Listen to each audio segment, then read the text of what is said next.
So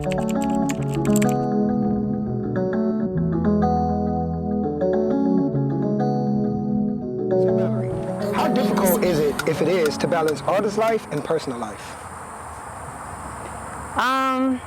That's a hard question to answer because I think I automatically focus on artist life over whatever else is going on.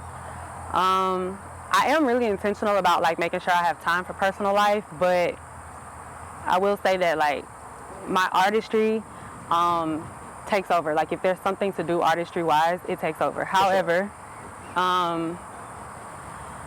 like I said, I am just really intentional. So if there's something coming up in my personal life, if there's somebody that I need to be there for, I make sure that I do put it on the calendar, because if I have it on a schedule like I do music, it's there, it's set in stone. So Okay. You make me feel like dancing. You make me rock my body, yeah. You make me feel like dancing the night away. Got me thinking about romancing. Rock my body each and every way. You make me feel like dancing all night and day. Yeah, yeah, yeah. You make me feel like dancing. About the premier benefits and birthday bash program you have. yeah, okay, so that is my annual birthday party. I actually just had it on January 31st. Okay. And yes, it celebrates my birthday. Happy birthday. Thank you. But it also raises funds to send BIPOC, Black, Indigenous, and people of color, young adults to therapy. And this year was the 8th installment. Skipped 2 or 3 years because of COVID. Okay. But it's really close to my heart because I actually am a mental health advocate. Okay. Especially when it comes to minority communities.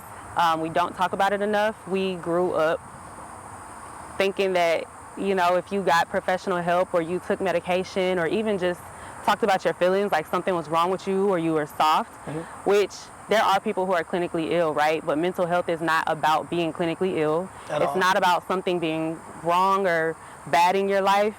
It's just like physical health. And honestly, mental health can affect your physical health. So it's about maintenance. It's about telling the truth and being honest about your feelings.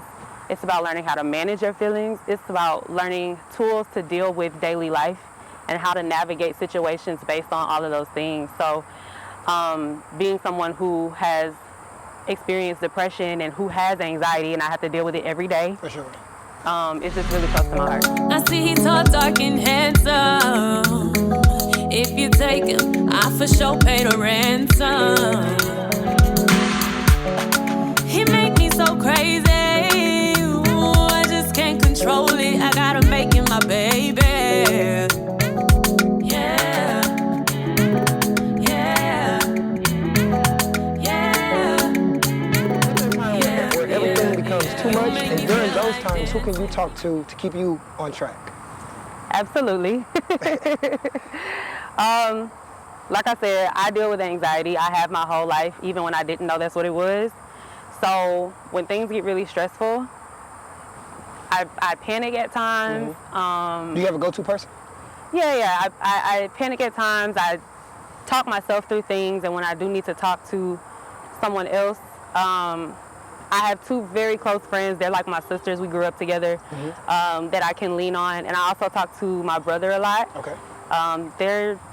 They get me. They've learned me. They've taken the effort and time to learn me. So That's like good. those are people that I can really lean on.